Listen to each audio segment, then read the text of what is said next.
Chancellor Motley, I have the honor to present to you Gina McCarthy, University of Massachusetts, Boston, class of 1976, for investiture with the Chancellor's Medal for Distinguished Service. Gina McCarthy, class of 1976, University of Massachusetts, Boston.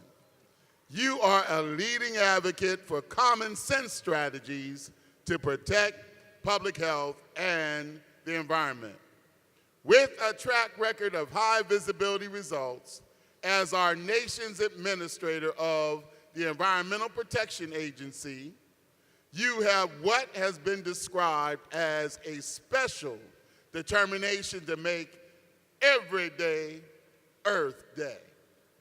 You are a champion of opportunities to strengthen the economy while protecting the environment, believing that economic growth and environmental protection aren't contradictory. You have urged discussions of efforts to curb global warming, stating, let's talk about this as an opportunity of a lifetime, because there are too many lifetimes at stake. You have stated that your undergraduate degree in social anthropology from the University of Massachusetts, Boston, taught you to relish diversity, a quality that has served you well as you've worked in the administrations of 5 Massachusetts governors and the state legislature for over a period of 25 years. As an Undersecretary for Policy in the Massachusetts Executive Office of Environmental Affairs, you helped establish this strategic envirotechnology partnership, and by 2003, had developed and implemented the Bay State's first climate protection action plan, described as among the most comprehensive that there is in the nation.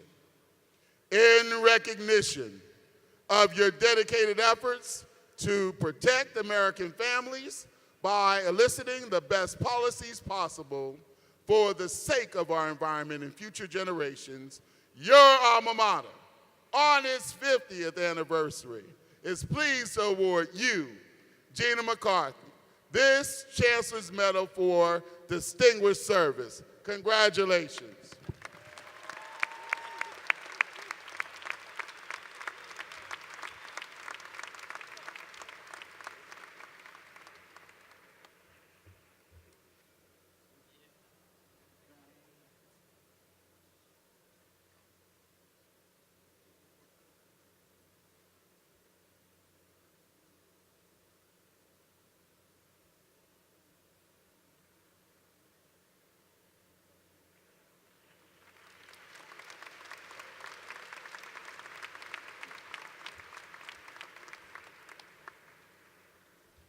Now with our 2015 commencement address, please welcome Gina McCarthy.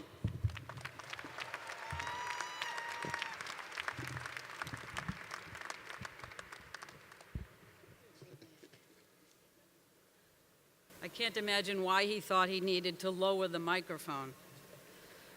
All right, thank you, Chancellor Motley. It's an incredible honor to be here. Thank you, President Corrett. Honored guests, trustees, faculty, and my fellow honorees who I am so proud to represent. And of course, the outstanding class of 2015.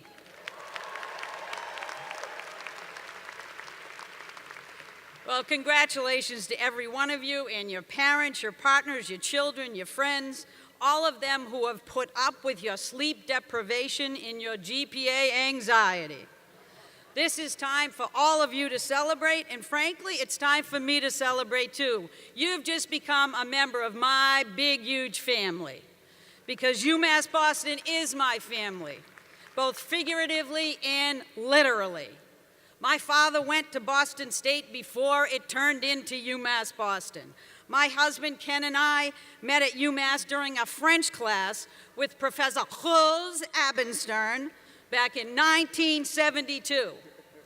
He sat in the front row and all he did was raise his hand. I thought he was such a jerk.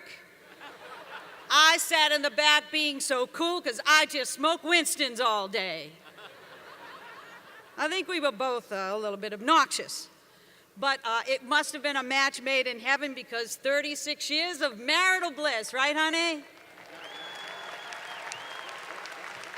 My sister, my daughter Julie, just graduated a few years ago. Her soon-to-be son-in-law Josh, that the chancellor pointed out. Josh, I need an opportunity to embarrass you again. I am so proud of you. All those nights when you called and said, I just blew out my paper, I can't get it, I can't find it, I'm gonna flunk. You did it anyways. It's so great. He worked full-time, carried a full-time load, and still had time to relish life and keep us all laughing every day. Josh, I love you. So, for 39 years, when people asked me where I went to school, you know what I say? I say UMass Boston. Emphasis on the Boston. Because with all due respect, President Corrett, I apologize, you have to love all your children equally. I do not. I love this school. This school is where it's at. Flagship, smagship, it's UMass Boston.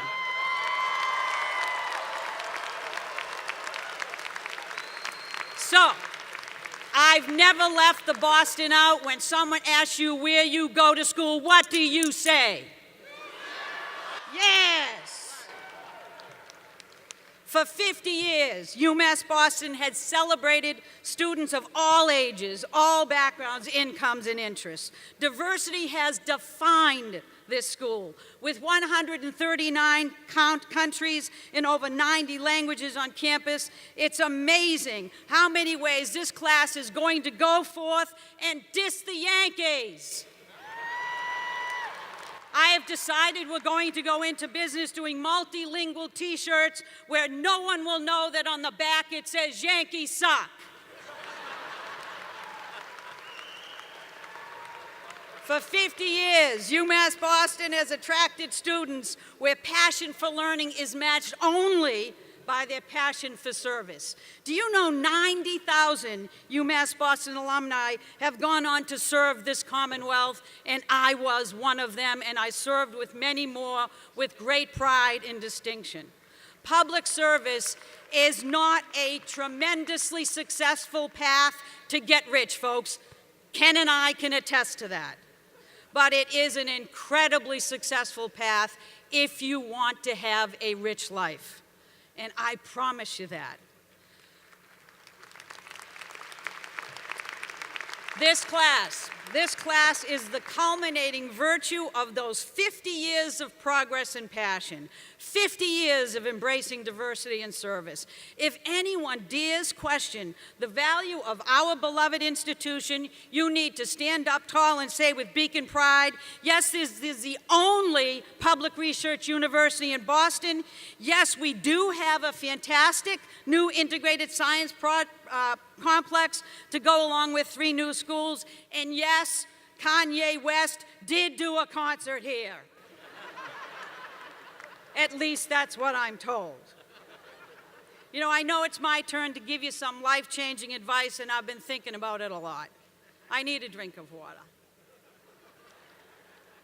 The simple truth is I'm not sure I'm the best person for this job, because I have no idea what I want to be when I grow up. Apparently, my body gets old, but my brain remains fixated on 25.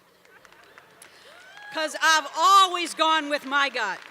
I've always grabbed every opportunity that came my way, and I have enjoyed almost every minute of it.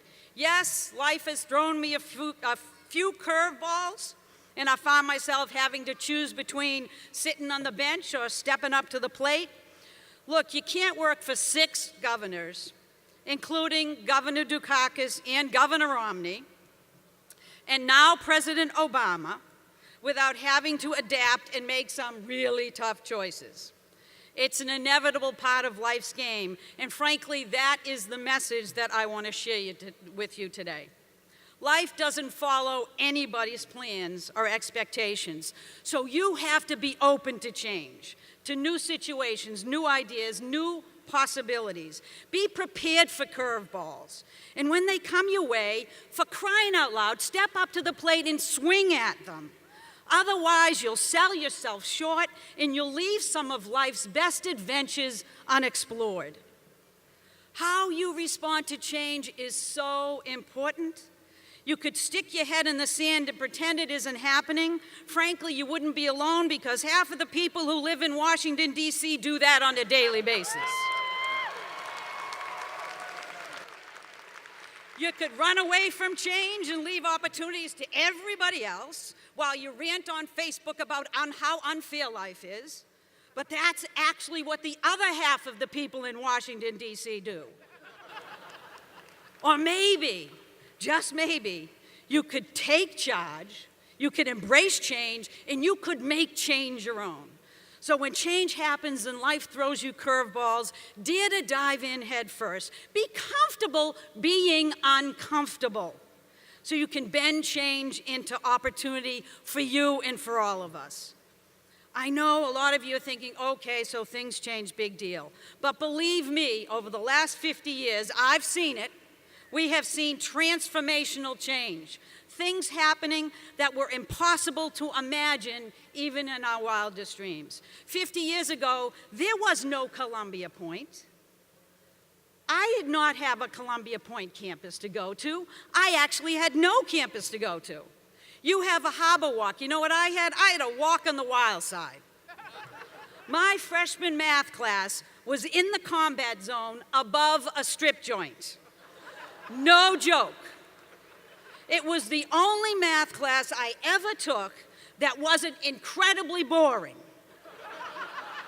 At least the music was really catchy.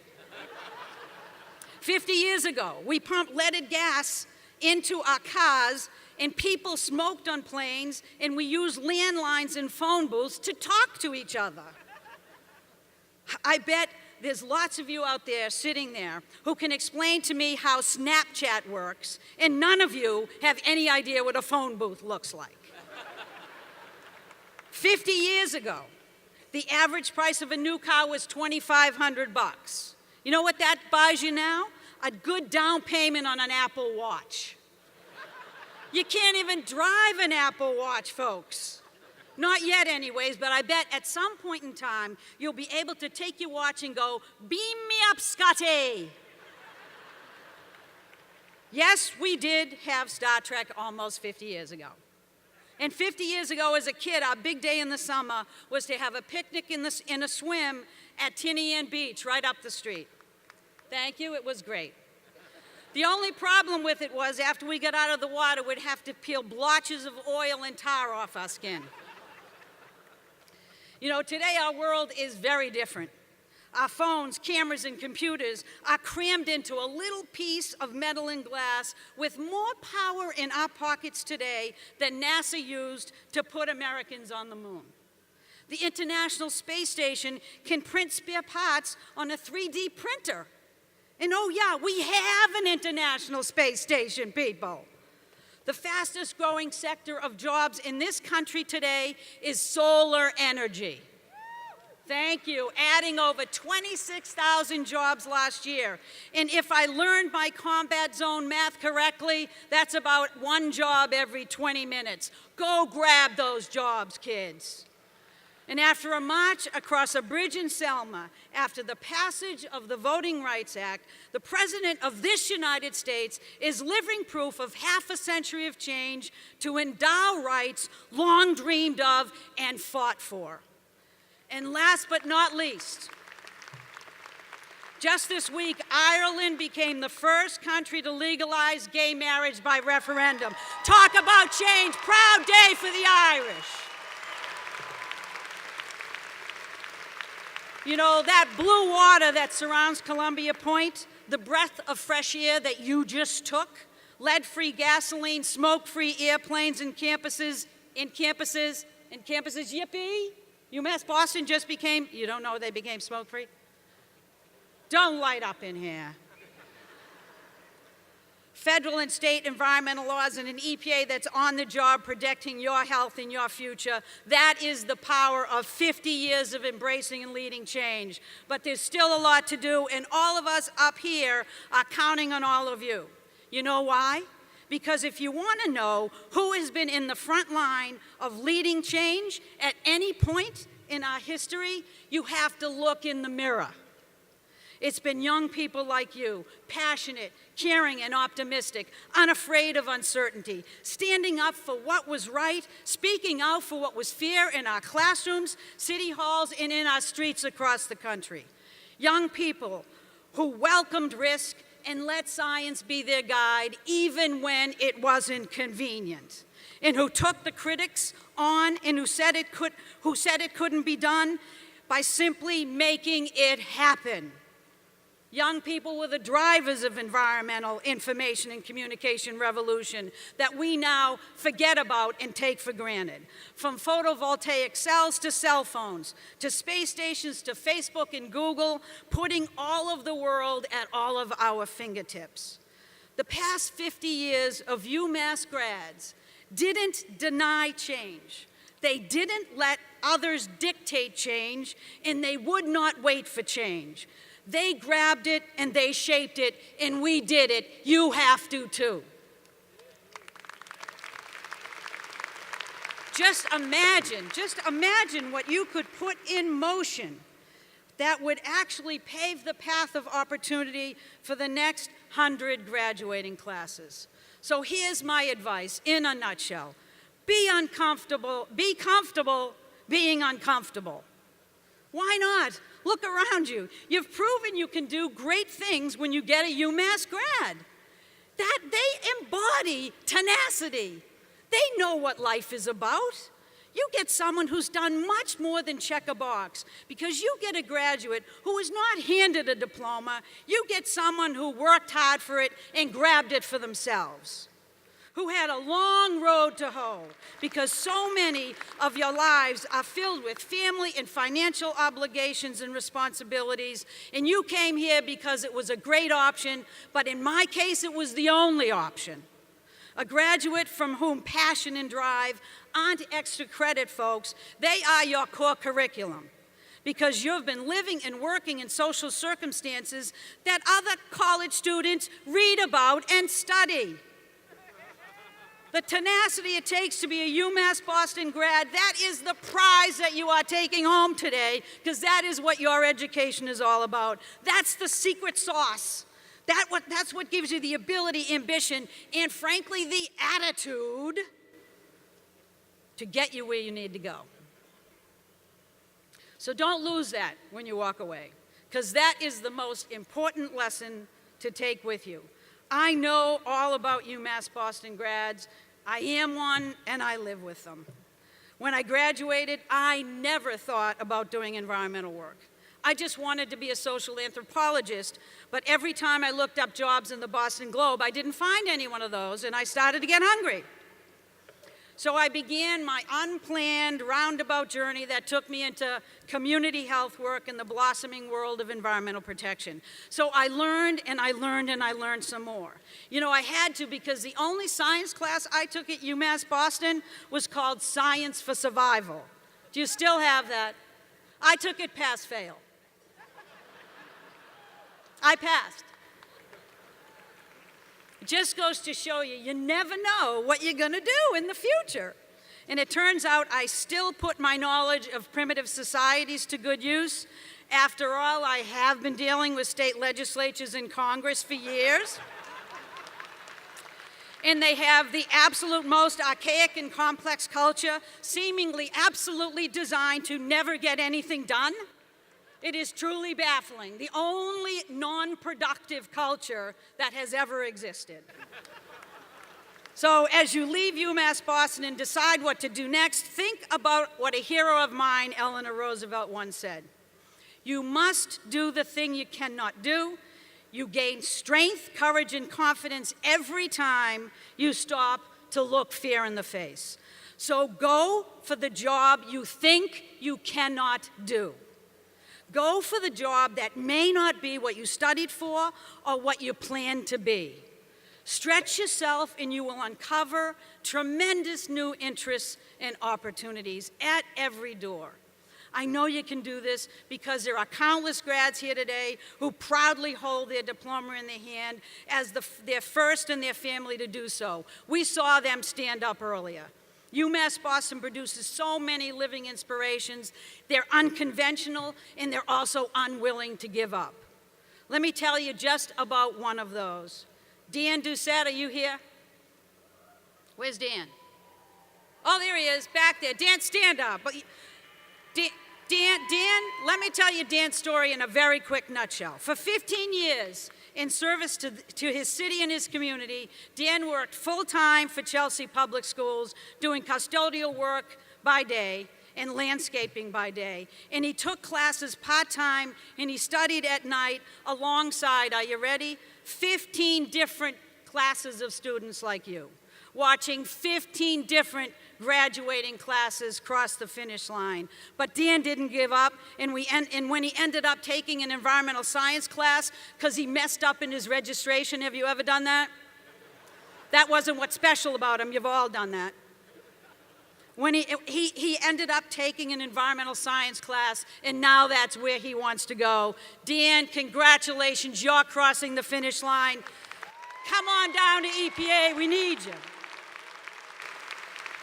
You've all fought so hard for these diplomas. I want you to remember that your opportunities are limitless. I know they are, because here I am, the daughter of a lifelong Boston public school teacher and a part-time waitress in a donut shop, with no political ties or aspirations, from no wealth and no influence. I went from smoking Winstons in the back of class to sitting in a cabinet room in the West Wing, a few seats away from the President of the United States. You can do that too.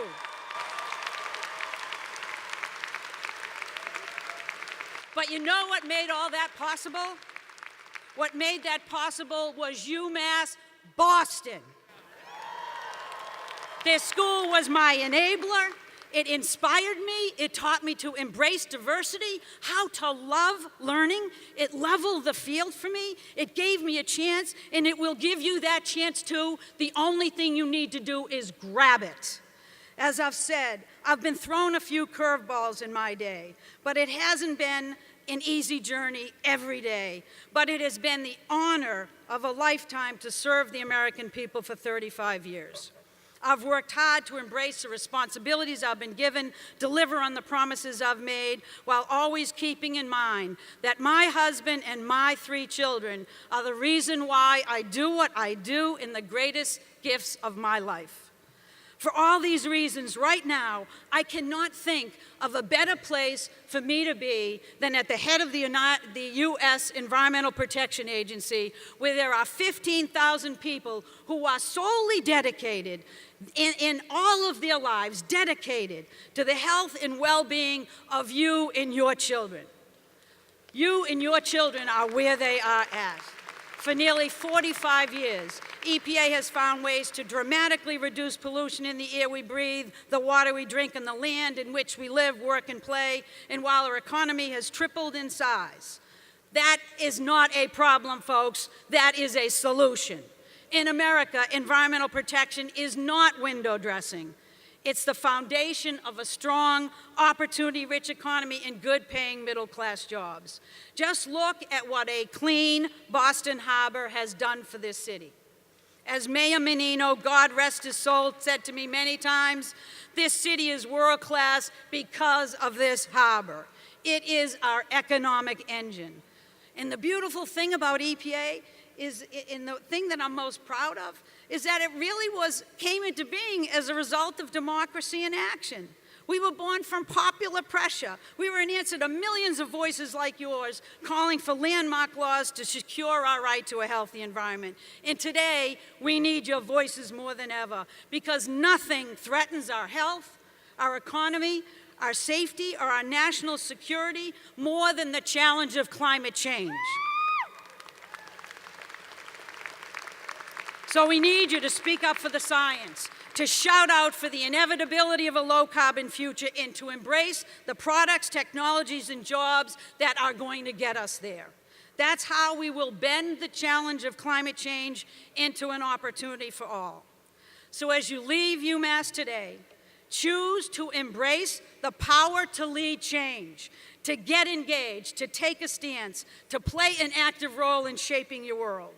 When it comes to fighting climate change, class of 2015, this is our planet's Boston Harbor moment, and I need you to embrace that challenge. I need you to transform it into an opportunity for this country to do what it has always, always done. When faced with adversity, we actually charge forward and we innovate our way to a safer, healthier, and more sustainable future. I, for one, am incredibly optimistic because I have an unwavering faith in each and every one of you. This 50th class of UMass Boston grads. A faith that you'll take this education, experience, diversity, and discipline and shield yourself from a world of weaponized cynicism. A faith that you'll believe in something, anything, and you'll fight like hell for it. Because you know the worst you could ever do in life is to spectate. A faith that you'll refuse complacency, scoff at risk, and if you misstep or run into roadblocks, you will pick yourself up, you will dust yourself off, and you will stand up and say, UMass Boston, strong! UMass Boston, class of 2015, you may be wrong at times, you may get rejected at times, you may even be ridiculed at times, but you must refuse to relinquish your right, your responsibility to embrace change, to do the thing you think you can't, and to be that beacon of light to a brighter future. I have one last question as I leave this stage, 50th class, and I'm not going to sit down until I hear from each of every one of you, so pay attention. When someone asks you, from this point forward, where did you go to school, what are you going to say? I love this school, thank you, congratulations.